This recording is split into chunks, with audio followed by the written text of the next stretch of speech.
Okay, so um, we have three classes that are left, and today we're going to deal with Klimt. Next week with Kolwitz, and then the third week you're going to be writing or presenting or however you feel. So tonight's class is about Klimt. So this is Gustav Klimt. His dates are 1862 to 1916. Now, the exhibit that is on now at the Neue Gallery is primarily about Klimt. Um, and that's the nature of the What? exhibit. The na No. uh, that's the nature of the exhibit. And when I picture Klimt and his work, I picture Klimt and Schiele together. That's in my head. I think of them together. One of the issues with the current exhibit is that there aren't a lot of paintings there of Klimt. I mean, there are paintings, but considering the space, there could be more paintings. And so the rest of the exhibit gives you a sense of Vienna at the turn of the century. And it's quite interesting, uh, really, really interesting. And it gives you a sense of where Klimt came from and the world of Vienna at that period of time. So, in some ways, you could say that the exhibit is a little more historical or sociological than I would like, than you would maybe like. I'm not sure, but than I would like. But in terms of presenting the milieu of this world, it's quite good. Um, so if you think of Klimt and Schiele together, you have two quite rebellious artists in Vienna. Now, you have to appreciate that Vienna is um, um, a very repressed society and very uptight, very class oriented, kind of stiff. And these two artists to come out of that world is that's a discussion in its own that could be very interesting, but I don't have the skill set to do that. But it definitely is very interesting. Um, and I guess you could even say that if the result of being an uptight society yields Schiele and Klimt, then I would almost recommend repression. If you want to have good art, you would have to have a repressed society. And we may be heading in that direction. But so um, so both Klimt and Schiele are good examples of Viennese art of that time. They both have very thorough training, and especially very thorough training in drawing. So the drawing that they were taught to do as students is kind of very traditional, but very much involved with skill.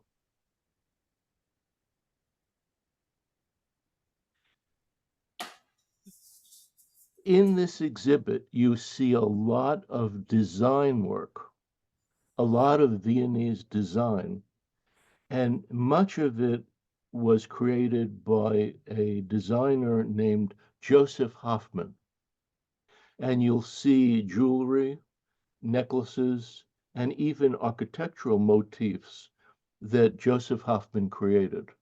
These are very, very interesting. And the shop there has some of their work or copies of their work. And the shop at that museum is very close to the bookstore. And the bookstore there is one of the best bookstores in New York City. Okay. And the reason it's one of the best New York bookstores, art bookstores, is that what's happened in the last few years is that places like the Metropolitan Museum of Art, the National Gallery, all these places have taken the books out of their bookstore and put in to replace those books with knickknacks, all kinds of knickknacks, all kinds of like chintzy little doodads. Okay. And that's really terrible. That's not the function of a bookstore in a museum. The function of that bookstore isn't to make money. The function is to show books. Okay. But they have stopped doing that. But this place has an amazing Right. bookstore. Right next to the bookstore, there's a shop that sells um, very high-end jewelry and other things, like the copies of Joseph Hoffman. So, um, if you are so desirous of doing this, you could walk into this shop and buy a little a little decorative piece uh, about this big, and it would be about $8,000 or $10,000. So the Joseph Hoffmans are very expensive, but you have the bookstore next to it, and you can look at all this stuff. Um, okay, so um, okay, so this is maybe somewhat interesting, but it's a little intrusive on my part. Um, it- for many years, uh, I thought that the difference between Egon Schiele and Gustav Klimt was clearly I related to Schiele. Clearly, and I still think that he's amazing. Mhm. Um, then there was an exhibit at the Museum of Modern Art called Vienna 1900. It's a very nice catalog of that show. And they brought in from Vienna some of these very large paintings of Klimt. And I really thought he did very well.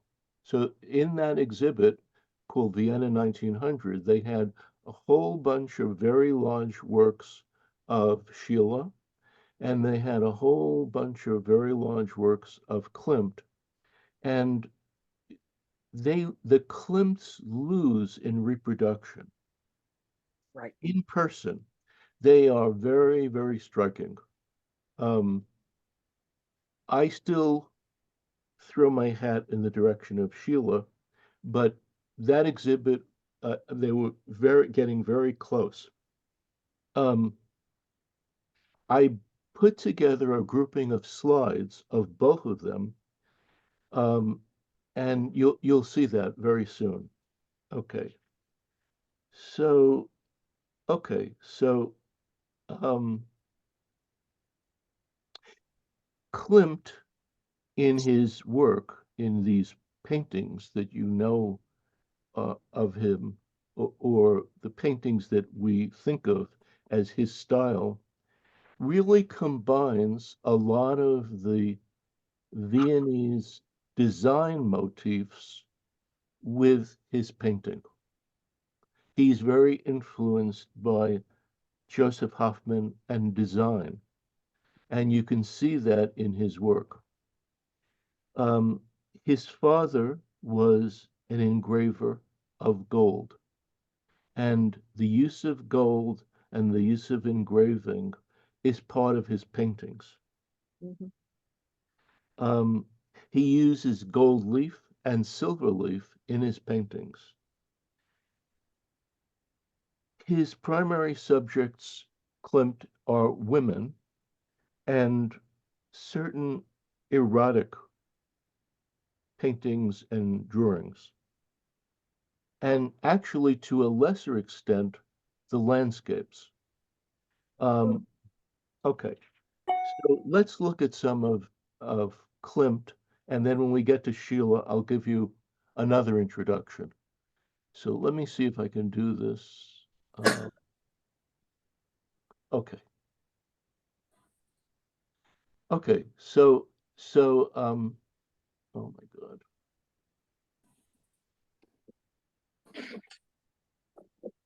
Ah, yeah.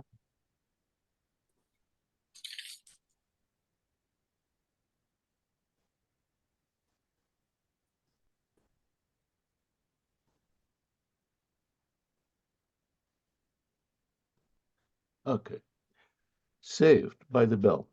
Okay, so these are examples of these landscape Klimt, and these works are some examples of early modernism.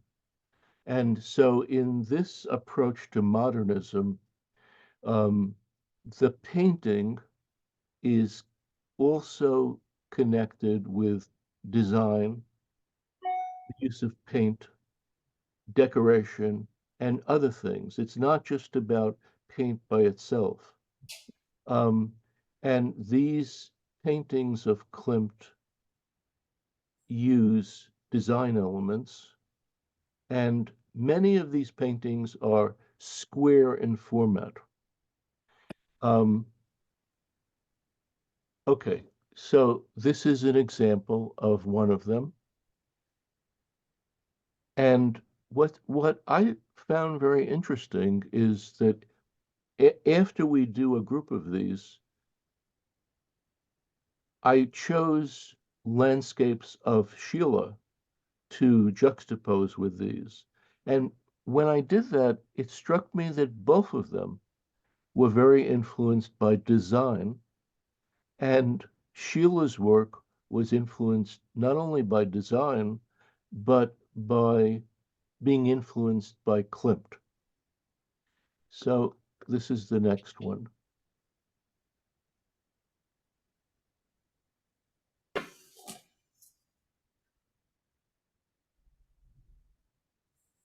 So this is like an overall pattern of design, overall pattern of paint, but yet it's also a landscape.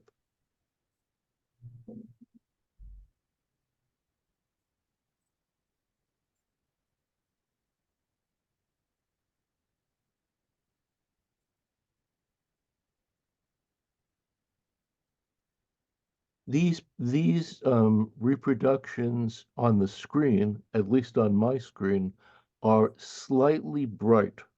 The colors that I saw recently at the museum and what I remember are very slightly deeper or very slightly grayer than this.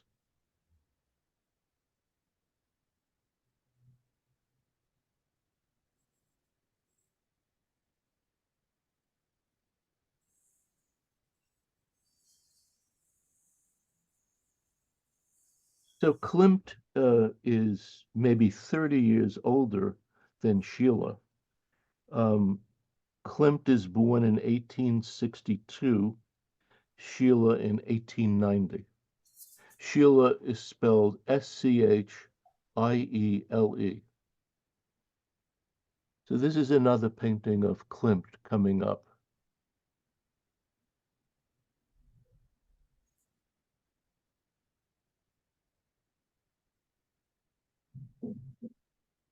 And these paintings also have a very impressionistic quality about them, but very design oriented.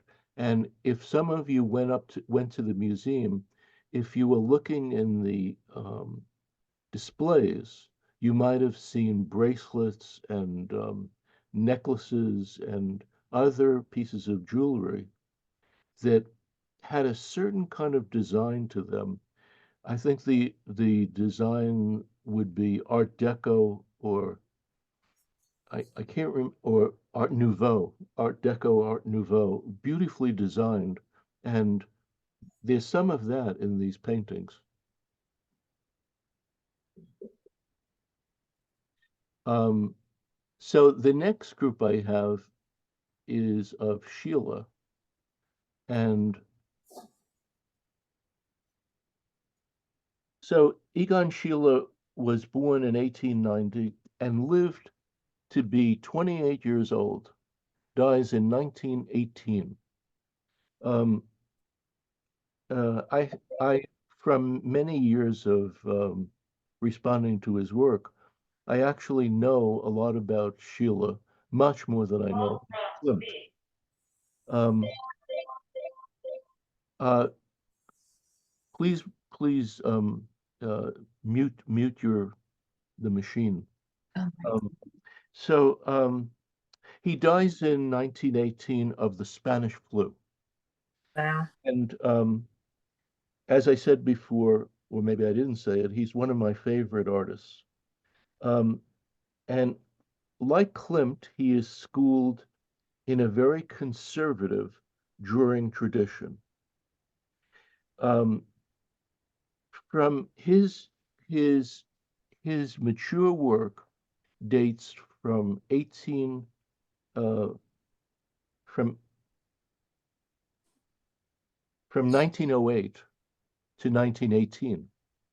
So we're talking just about 10 years. So all of his work, all of the hundreds and hundreds of drawings, many, many paintings, it is a 10-year period. And this 10-year period is absolutely mind-boggling and intense. Um, he is a spectacular draftsman, and we'll see some of that just very soon. Um, After you see his draftsmanship, his you should pay attention to the line in his work. There is a very good book on Sheila by an art historian named Alessandra Comini, Comini. Her first name is Alessandra, Alessandra. Um, I first came upon this book in the library of the American Academy in Rome. Um, so I lived at this institution or was connected with this institution for 3 years, and I had never met such a variety of people as when I went there. So this was the first time I had actually met um, top-notch composers, uh, some classicists, art historians, and poets, and all kinds of people. It was absolutely fascinating.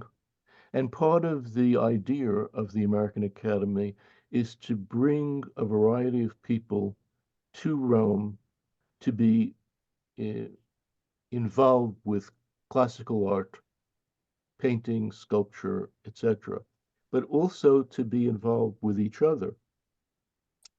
The one group, I hope I'm not going to be insulting anyone here, but the one group that I found um, a little sad were the art historians. Um, and it almost felt like they didn't have blood running through them. There was no oxygen blood flow. And as an artist, you do the work, or I at least I do the work that I love, and I throw myself at it. And I'm not blasé about it or neutral. I just am really involved. And what I discovered was that many art historians come and they have a project, and the project is something that perhaps wasn't done before. So the projects might be the corner of a floor in a church in Rome that hardly anyone ever goes into or people don't care about, but it's the corner of the floor that hasn't been written about before. So if you're choosing, I guess, a topic for your thesis, you have to find something that is innovative or new. And that's your priority, as opposed to something that you love. So one day I was in the library of the American Academy in Rome, and I saw this book called Egon Schiele's Portraits by Alessandra Comini. And I picked it up, and it was a pretty thick book. And I picked it up and was just sort of leafing through it, and I found the introductory page. And in this introduction, what Alessandra Comini says is that she had been, um, I believe, a student of Renaissance painting, and that was her direction. That was where she was heading. And by chance, she happened to see the work of Egon Schiele, and she just fell in love with it. And so she decided to switch her direction because of this kind of uh, serendipitous response that she had, complete luck, serendipity, and she ends up writing this book.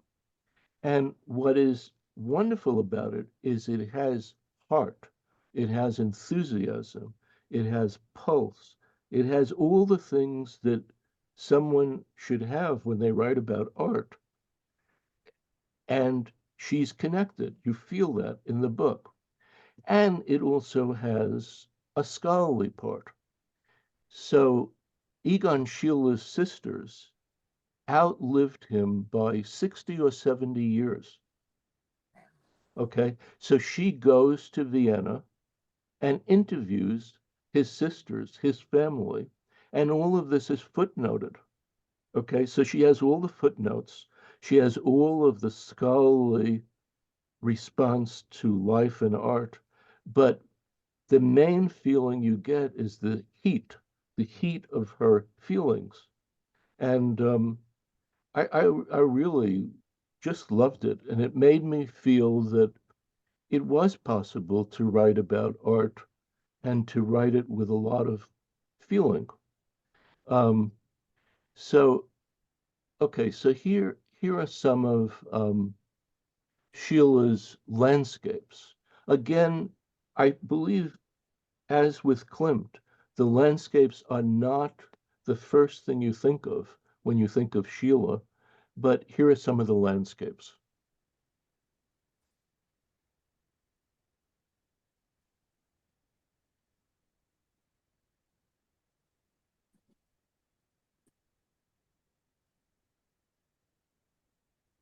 So in a curious way, when you look at these, they actually, in some weird way, connect with Klimt, and they also connect with this design element that I see in Joseph Hoffman.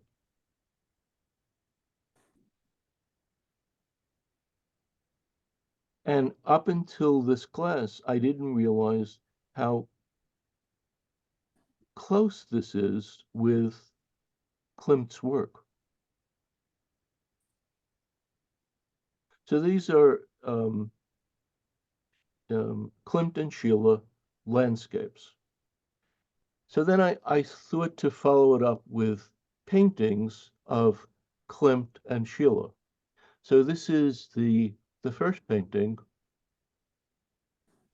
So this painting um, um, is the star painting of the Neue Gallery. So the Neue Gallery is was founded by Ronald Lauder, and it is in our world one of the few times where someone who has a huge amount of money also has good taste. Okay, it is one of the few times. So Ronald Lauder, uh, I guess, has an early interest in art, very early, like as a teenager. He grows up in an extremely wealthy family, and he gets to know a dealer and a gallery dealer. This man's name just drops out of my head for a second. Hopefully, I'll retrieve it.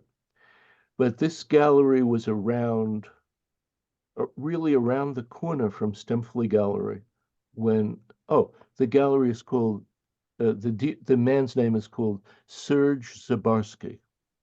Serge Zabarsky's gallery specialized in this world. He narrowed down what he represented, what he believed in, to the world of Vienna, 1900. And so he specialized in Klimt and Schiele and in other artists of that time. So Ronald Lauder becomes a friend of Serge Zabarsky. They pal around together. When you go into the Neue Gallery, you'll see pictures of Zabarsky. And Ronald Lauder starts to collect this work. Maybe about 15 years ago, maybe a little more, a little less, something around that time, Ronald Lauder buys the building where the Neue Gallery is. And I think that that building was, I think it was either YIVO or another Jewish institute, YIVO, YIVO. He takes the building and he keeps the shell of the building and revamps the inside. So in the interior part of the building, there are a number of sections that are very modern. There's a staircase, there's other elements that are part of the original building. So if I was guessing, I would say buying that building, buying the art that goes in the building, buying the art that he has already bought before that, I mean, is like uh, a, an investment of 1 to 300, $400 million. I mean, really astounding amount of money. Um, so this painting is also significant. This painting is there now. It's always there. It's on permanent exhibit. It's this reproduction is too poppy, it's much grayer and lighter, lighter, more tonal. Um, so um, so this painting is on permanent exhibit, and this painting was part of a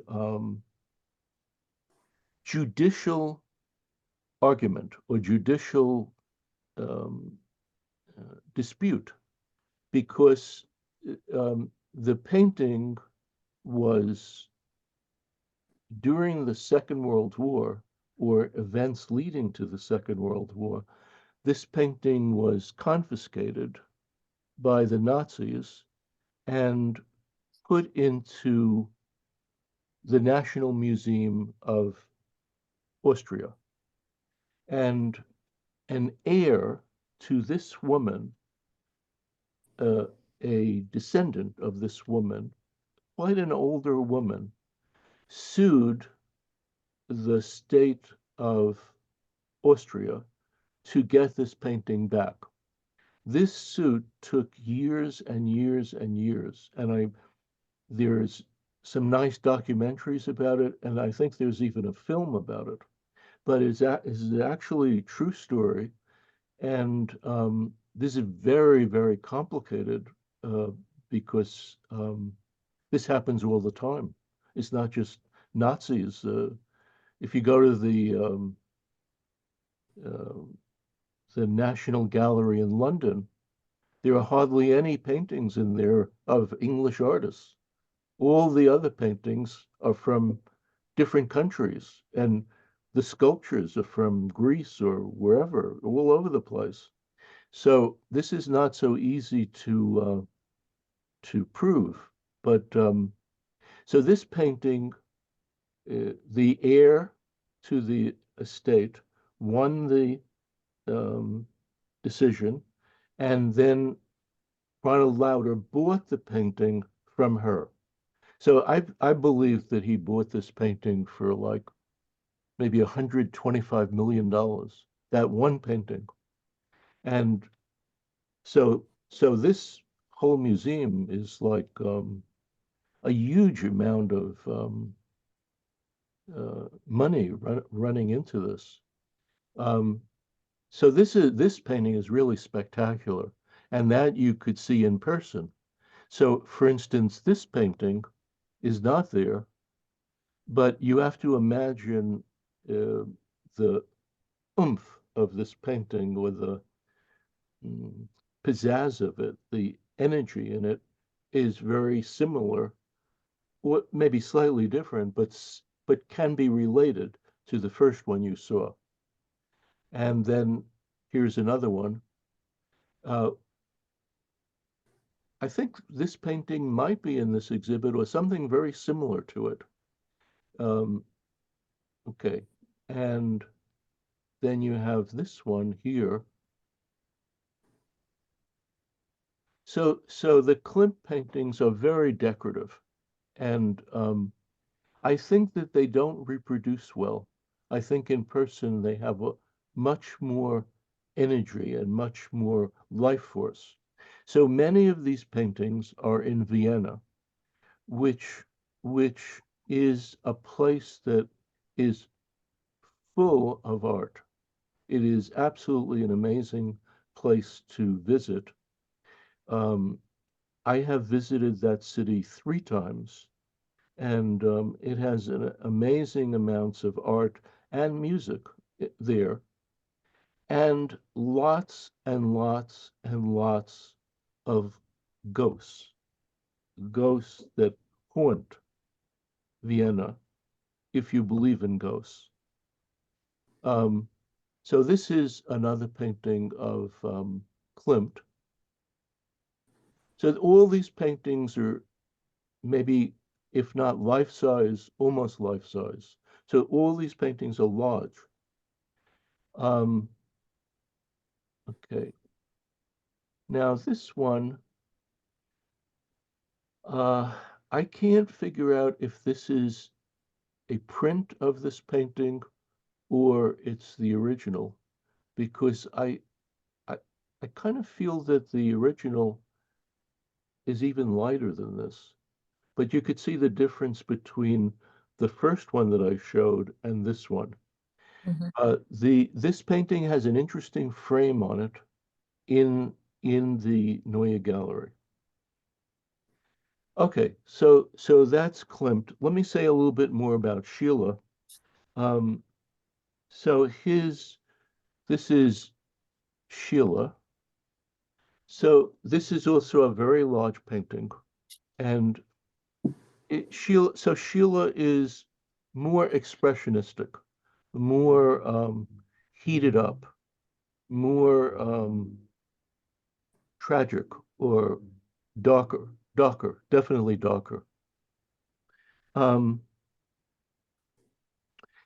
he has a meteoric career and uh, dies from the Spanish flu in 1918.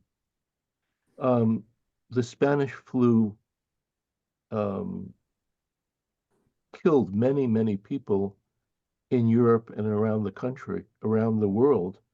I I think the number is like 18 million people died from the Spanish flu. Um, he is an incredible draftsman. We'll show some drawings later on of his work. Okay, so let me just continue with this. This painting, I feel almost positive this painting was in the same type of contentious dispute between um, an heir to the owner of this painting, um, and the state of Austria. And this is a painting, I believe, of a lover of Schiele. But And Bali, it's not that, big at all. Yet, that I think that was Bali, the woman yes, Bali, and there was a man with it, and one of them they had to get returned because I yes, think there are two that go together. yes. I think there were five. There were five of them, and they were all returned. Okay, so this is again Schiele.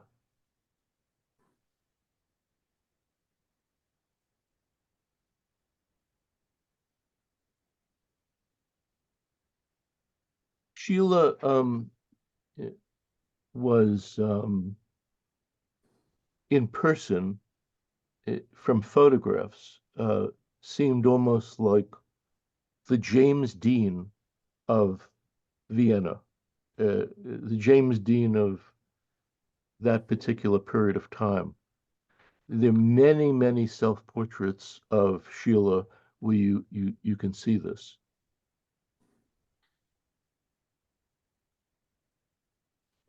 Um, a number of years ago, I saw a beautiful play about Schiele that was presented by a very interesting theater artist named John Kelly.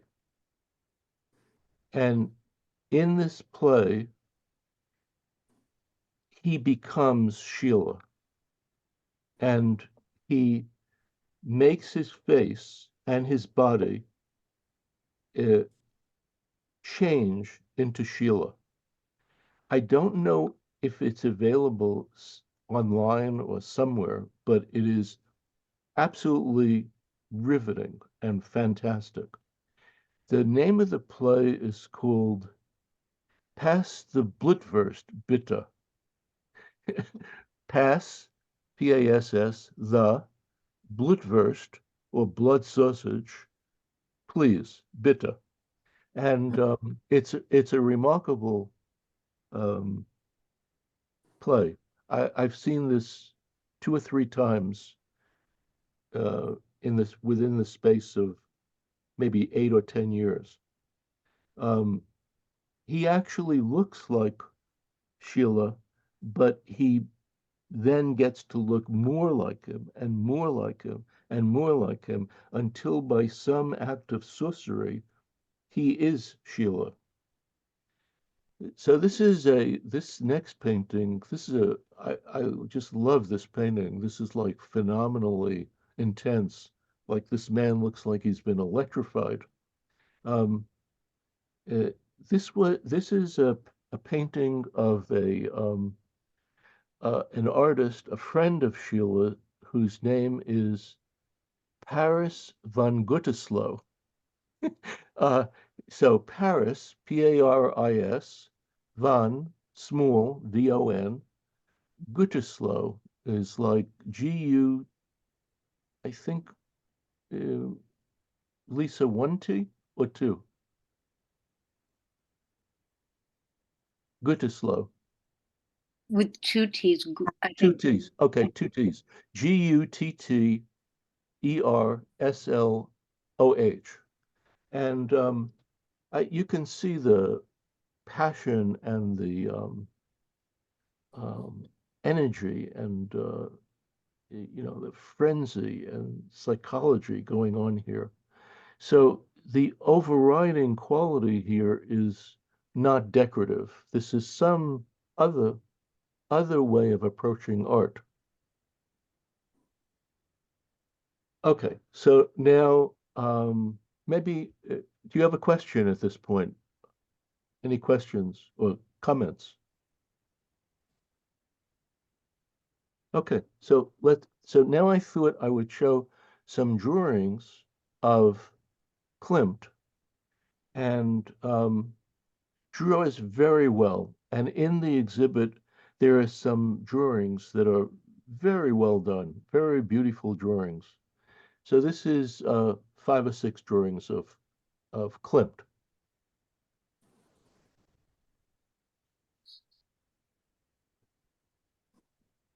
And I would say for both of them, drawing is the structure that holds up their painting.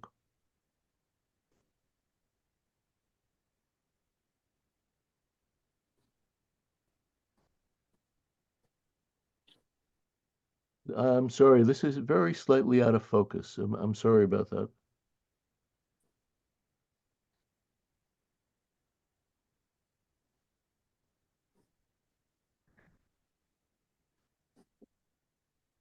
So in Klimt's drawings, you could see the tradition of drawing that he comes out of, at least in these.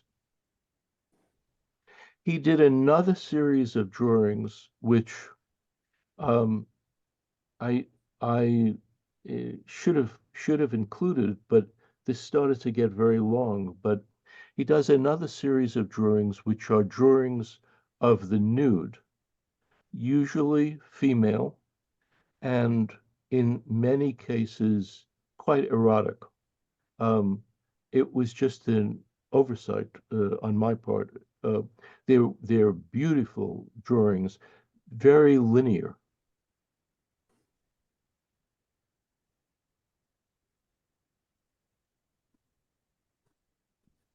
So it's pretty clear that the drawings are very, very good, very powerful, and you could see the tradition that he's coming from. And they're very spare.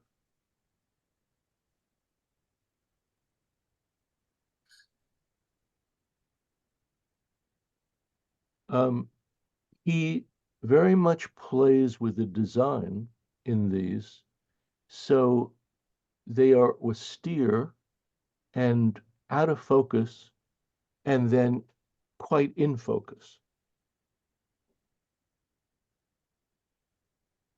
Like, for instance, the upper part of her dress is very much out of focus, and the main focus is on her head. So he does this over and over again. Same thing in this one. So Simon, are Yeah, these studies yeah. or are these actual finished drawings? Yes, yes. Yeah, these are finished. Yeah. But the ones that I forgot are even more unfinished than this. They consist of these lines, and they're quite light. So in order to reproduce them, this is not why I didn't show them. I just forgot. But they're quite light, and in order to reproduce them, they have to be reproduced a bit darker.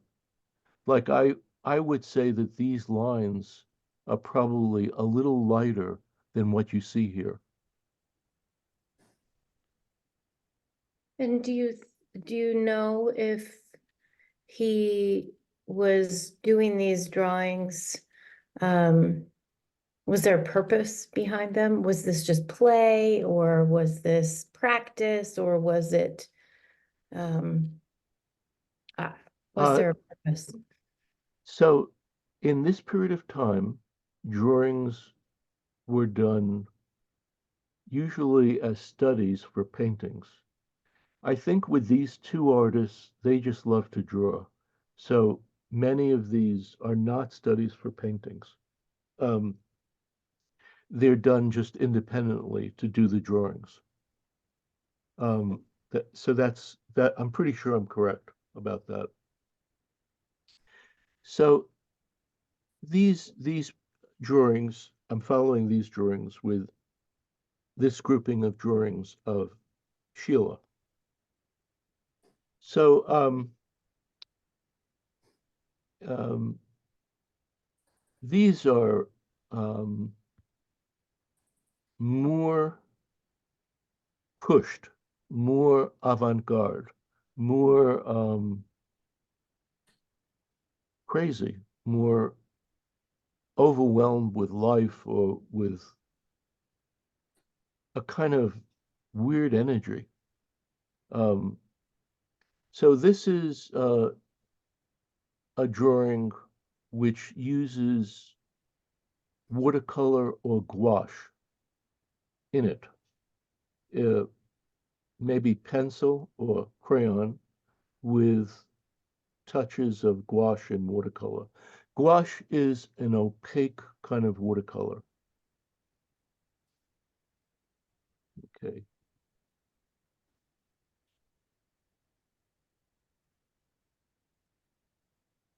So same idea, but the line is fantastic. The line everywhere. In my head, this is all about line. He would be like a line fanatic, a line maniac.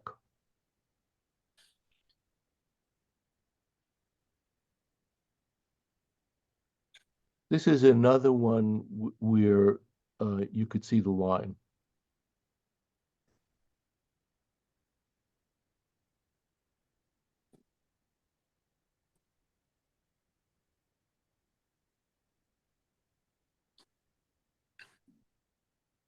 He did many of these drawings, like hundreds of them, and they're really amazing. And that grouping of erotic drawings between him and Klimt, really, I should have been smarter to put them in here, because they're very interesting together. But you could see the flow of the line here is very distinctive, and a lot of variation, some lighter, some darker, some in color. He does many self-portraits. I mean, many. And this is what he looks like.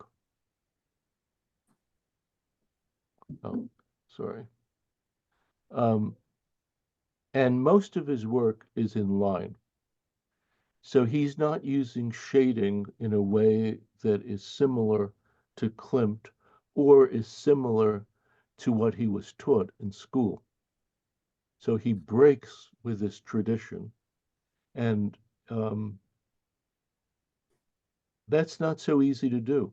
I mean, it takes a certain force to do that.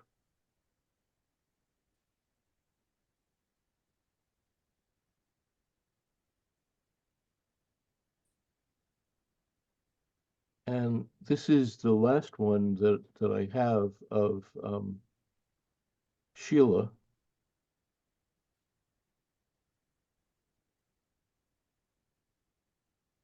You could find many of the self-portraits on the internet, and many of the drawings that are erotic in substance on the internet. A number of years back in I went to see an exhibit of Schiele's work at the Nassau County Museum of Art. And they had a very interesting quote from a longtime critic of the New York Times, art critic of the New York Times, a man named John Cannaday. And he was writing about Schiele, who, if you don't know his work, has a a reputation of being very sexual, very erotic. And so John Canaday's quote was very, very interesting. He said, and the quote was on the wall in this exhibit, and I was very struck by it. He said that before one realizes the sexual underpinning of Egon Schiele's work, the thing that stands out is what a great draftsman he is. And I agree with that. So in order to fully appreciate this, you have to do a little research and look some of this up on the internet, which is, fun and not a bad thing to do.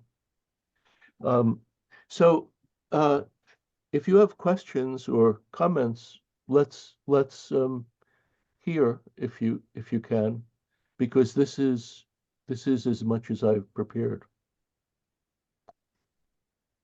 Uh,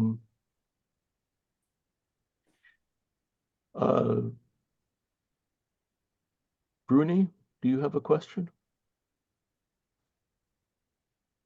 I just see you on the bottom of the screen, so I thought I'd call you. And thank you for your nice note.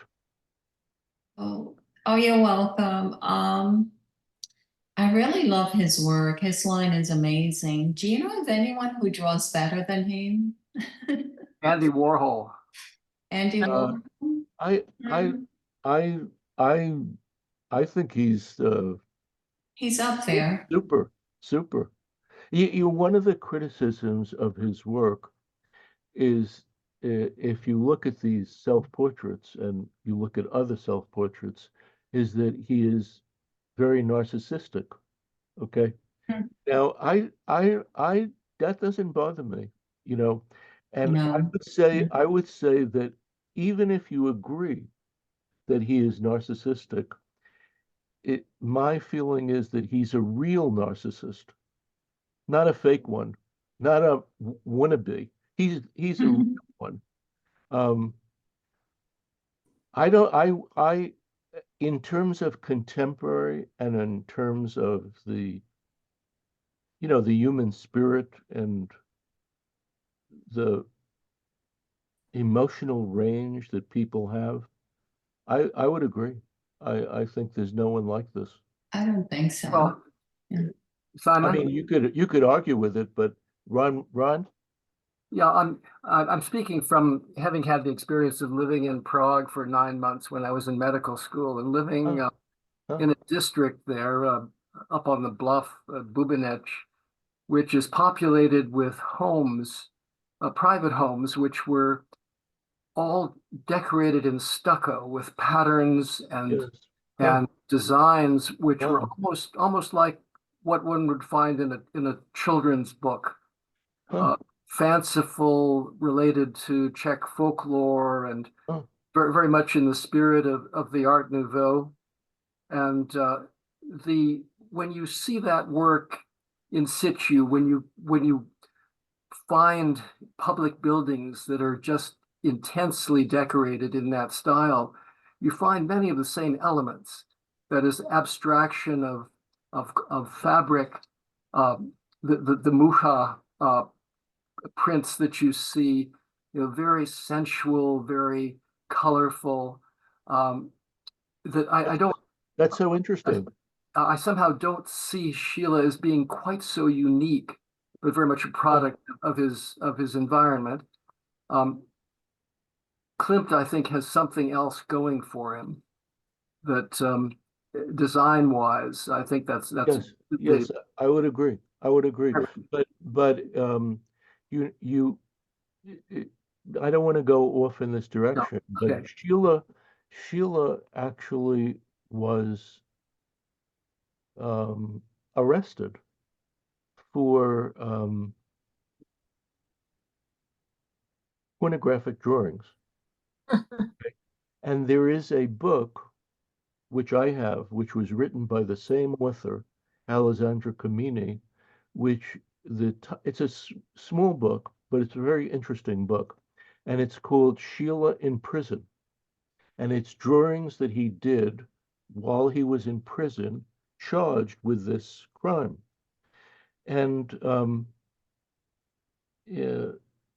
there is a newspaper clipping which they show, and in the newspaper clipping they show a woman nude, a drawing of a woman nude, and the judge looking at the drawing, and there's an X. There's an X by the part that is verboten. Verboten. Anyway, it turns out that Sheila, what actually took place was that Sheila invited some children to his studio, to his home, and in the home were these paintings and drawings. So the charge was thrown out, and but I think he spent maybe 10 or 11 days in prison, and he spent the time doing these drawings. But your point is very interesting. Your point is really interesting, Ron. Does anyone have another question or comment? I do. Yes. Was Sheila recognized in his lifetime? Yes. Yes. Yes. Not the way it is now, but yes. But he burnt the candle on both ends, and it's an amazing story, really, absolutely amazing story. And you don't know what would have happened if he had survived and what he would have done. He dies at 28. His sisters die over 90, I think. It's an amazing story.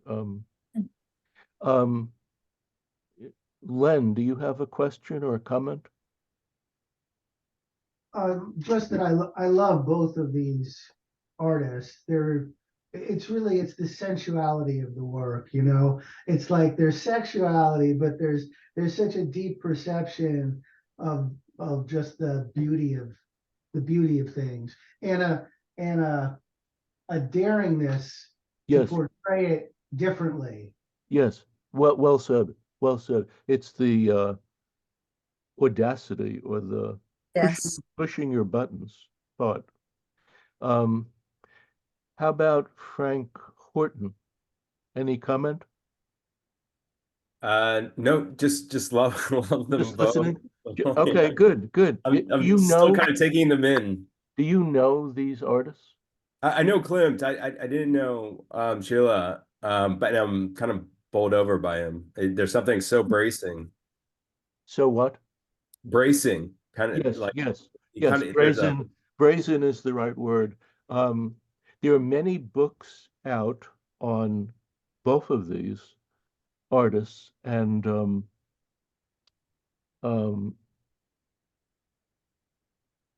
Sheila is like an anti-hero. He's like, as I said before, like James Dean. Um, Klimt has a different sort of persona. He walks around with like a toga on, and Kaftan.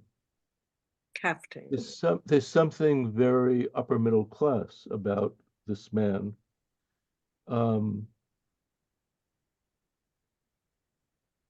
Yeah, they're very interesting. Uh, in the book on Sheila, Alessandro Camini reproduces a letter that Sheila sends to an art collector. It's a very, very funny letter. And in the letter, he starts off by introducing himself and talking about art and about himself and so forth. And then it keeps going in that way. And then he does his pitch for money. And then it ends up with him saying, um,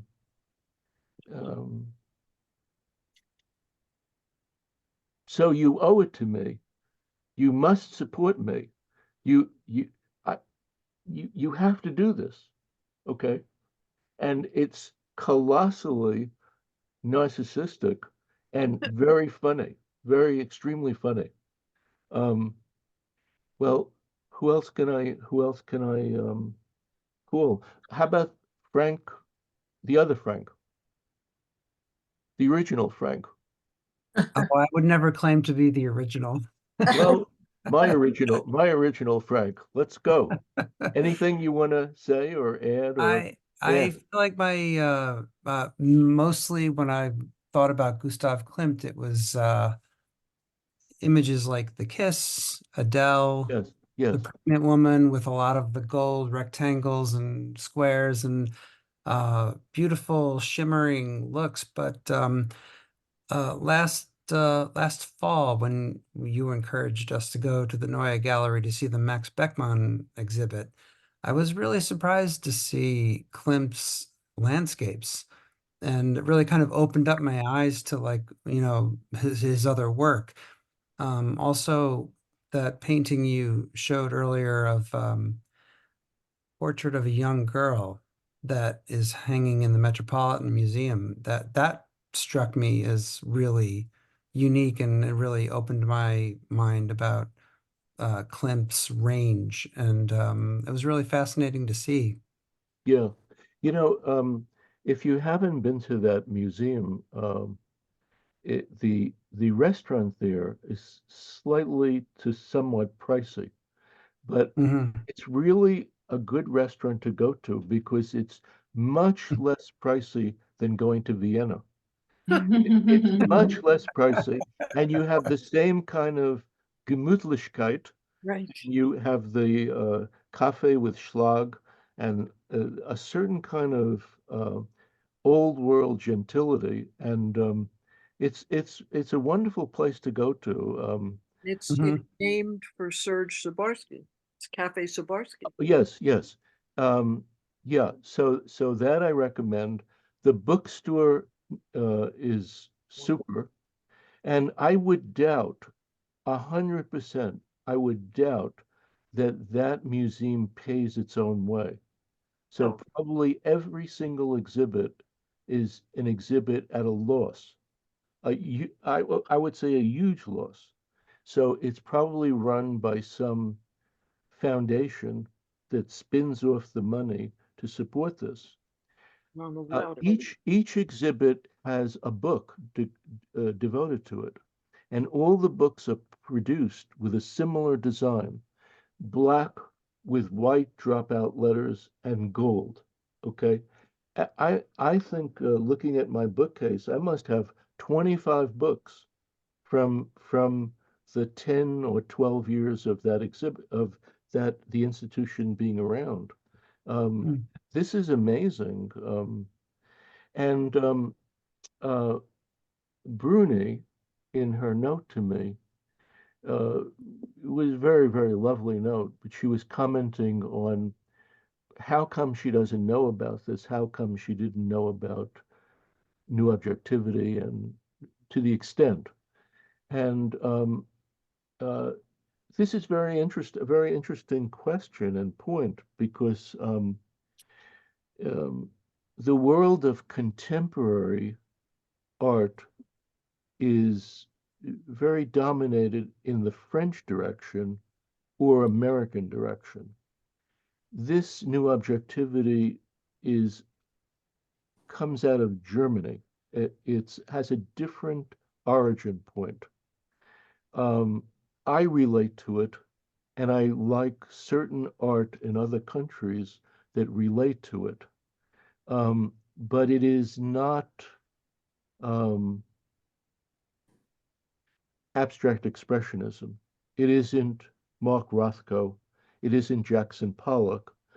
But to me, it's a way of dealing with the human figure and making it very contemporary and very modern. So that's why I relate to it. And Bruni, I'm glad that you're responding. I think that the German artists are very intellectual. They're very deep. Yeah, yeah, yeah. And so that kind of sets them apart. I totally agree. I totally agree. But I It's- had a question about Klimt. What really fascinated me about him was his attire.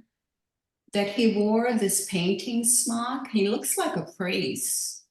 yes, yes, yes, that's And right. do you know anything about why he dressed like that? It's very unusual. Uh, I feel like I don't know, but if I was guessing, my guess would be that it kind of deals with the artist as a symbol of some font of wisdom, Right, some a shaman. aura, a shaman, some aura, Yeah, something like that. yes. But I'm That's what only I guessing. thought. I'm only guessing, so that's not a good thing to do. Wait, someone who I haven't called on, pitch in, ask a question, or I, um, I don't have, I don't know how to do this with the class. Oh, wait a minute.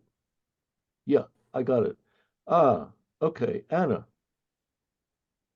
Actually, yeah, I went to see the Klimt exhibit this weekend, and I was struck by his, I don't know, I guess I would call it his wealth and his privilege. Like it felt very much like this is a man who's had everything handed to him. And I was wondering, is that also true for Schiele or not? Because I don't see it as much in his work, where with, you know what I'm saying? Like Klimt is really about the decorative element, the design principle, and so on.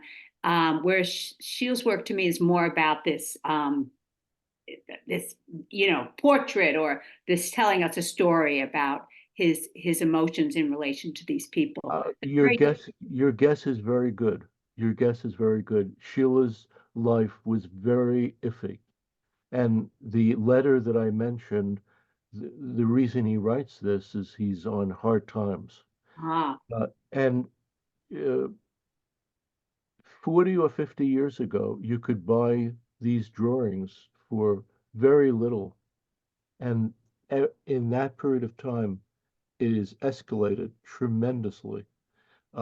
He did many, many drawings, much more drawings than paintings. He did very few paintings. And so he was heading in directions that we don't know now, but he loved the drawing medium. And I think that that was his first response to draw. Um, okay, Anne Marie. Yeah, I've been thinking, I've been wondering maybe how they evolved into this art, into this, like what did Egon Schiele do? What was his work like before we see this?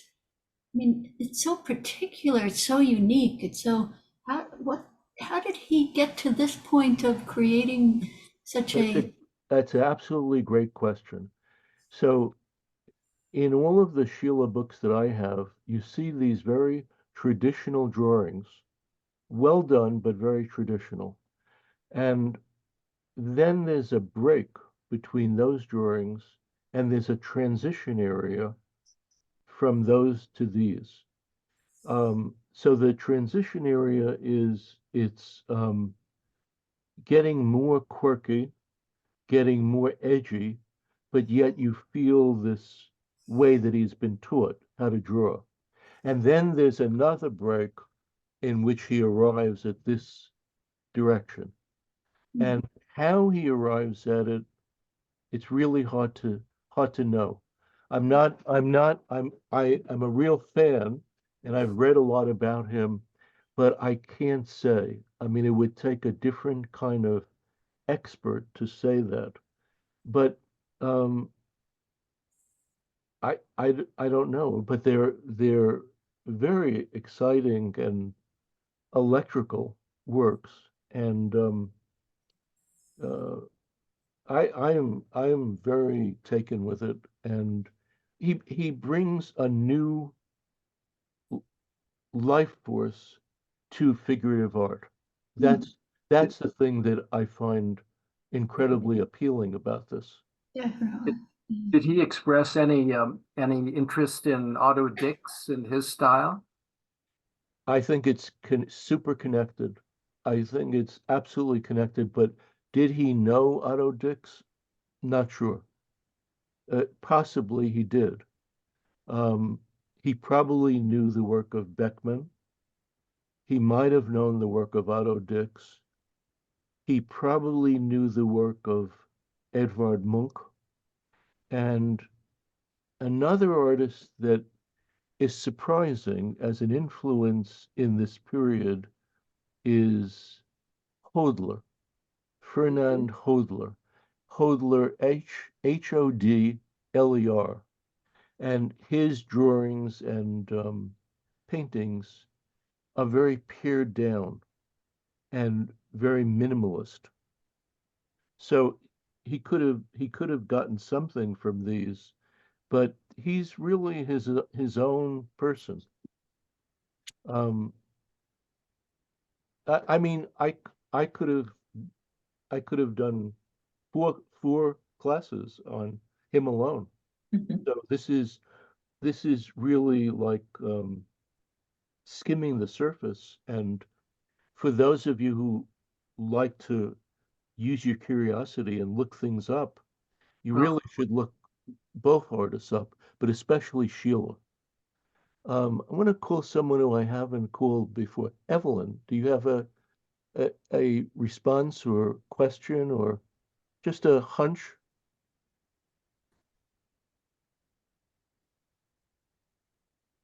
You have to unmute.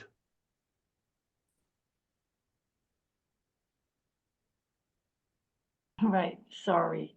I think this class has encouraged me to see Sheila a little differently. Everything that well, any of the work that I've seen previously has been all those sort of grotesque stylings of the human body, twisted around, very spindly, distorted, and expressionistic. And I kind of took it as expressions of his own self-inquiry, I guess you could say, a sort of a tortured soul. Now I'm not seeing it quite that way. I'm looking at it more as a stylistic experiments, playing around with what he could do with the figure, Yes, and not necessarily a psychological exploration of himself, putting it more in context in his development. yes, that's interesting. That's very interesting. How about Kathy? Do you have a thought about this? Me or Yeah. the other? Yes, no, you, Kathy. The Yeah. Fiera Masca, Kathy.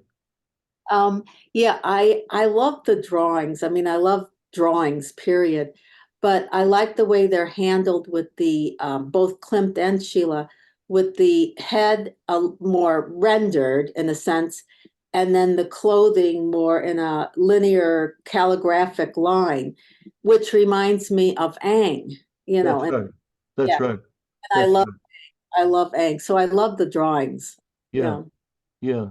Um, the Kathy, the daring element or the challenging element in his work is very fascinating. No? Yes, definitely. I mean, there's more intensity Yes, with yes, rather than Aang was, a beautifully rendered head, but this is much more intense and has more more emotion behind it. yeah, Whereas, so I guess commissioned portraits with Aang. yes, yes. Um, yeah, yeah. Um, how about Kathy Dawson?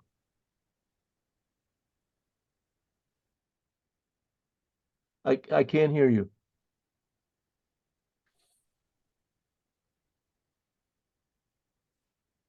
Hello? Klimt, I like, I've seen his work and I agree with what a lot of people have said about him. But Sheila, I don't really know his work at all, and I'm watching this. He's interesting, he's fascinating, and he looks like a daredevil, and he lived to be such a young age. I'd like to know more about why he was the way he was for such a short time. Oh yeah, I meant to say something. You reminded me of this. One of his last paintings um, shows him and a woman nude and a little baby. Okay, and um, he does this painting, but the baby is not born. The baby is imagined, or the woman is pregnant. Yeah, I've seen that, yes. Yeah, yeah. Kristen, any thoughts? I think we talked about that in class once, I think. Possibly. Kristen? Well, it's just interesting. I'm always a fan of line drawings, and I feel like they are underrated. And I'm just curious about that. Especially, I mean, until I took this class, I didn't know anything about Sheila, and you talked about him in one of the other classes we took. But Klimt is so famous for a handful of his paintings, but I never knew that he drew the way that we've seen these drawings. And it's just a curious thing. What is it that about drawings that seems to make them, maybe they're just not as showy as paintings. I don't know. Hmm. Hmm. It's just a, There's a painting that Klimt did of people in an opera house, and he has all the architecture of the opera house and lots of people there watching the opera or the production. And what's interesting is all the heads of all the different people are different. This is maniacal, and each head might be maybe a half an inch high. It's a smallish painting, and each head is tiny. So I mean, his skill set was pretty amazing. Um, these drawings of Sheila, it would be my instinct that they're done very quickly. Okay, they're very fresh looking. Mhm. Um, Carla, anything from you? Yeah, I I love both of these artists, and I was just kind of noticing after seeing them both at the same time, the difference in, the physical reaction to the paintings.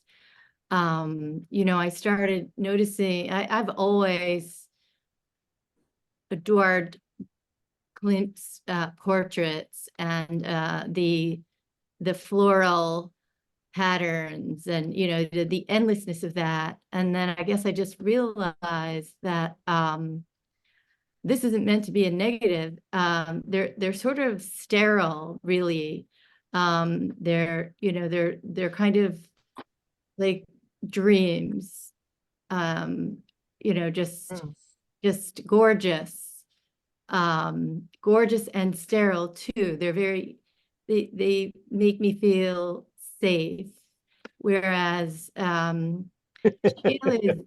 Sheila's drawings, they sort of shake me inside, and I do really appreciate them. And yeah, it's definitely more a physical reaction. I sort of feel looser when I look at his work. And yeah, I'm building a kind of affinity for it. It kind of brings me in a little bit more. I Second. I can't help thinking that this is a good point to stop. And what it makes me think of is based on Carla's little statement here is, well, the question is, do you want safe or do you want unsafe? Yeah. And that's my last sentence for this evening. Do you want safe or unsafe? So next week I'll introduce Colvitz, and the Colvitz is on display at the Museum of Modern Art. There was a big write-up in the New York Times about this exhibit. Um, I have a different angle about her work, but you could read that write-up if you have access to the New York Times of I think last week. And then just to remind you, then you're going to be writing or presenting for the last class, and either later tonight or tomorrow morning, I'm going to send you the recording from tonight, and I'm going to send you a grouping of all the pictures from tonight, all the classes, but tonight and um, next week. Next week. So if you want to start on preparing something, you'll have more time. Okay. Very good involved quality to everything, and thank you, thank you. Thank you. Yeah, yeah. This is Thank you. great. This is great. Thanks, Simon. Thank you. So Good do you night, want to be safe or unsafe? Are we supposed to answer that, Want to be Simon? safe or unsafe? Okay. I'll see you next time. Okay. Thank you. Thank you. Bye. It was a lot of fun. A lot of fun. Bye. Bye.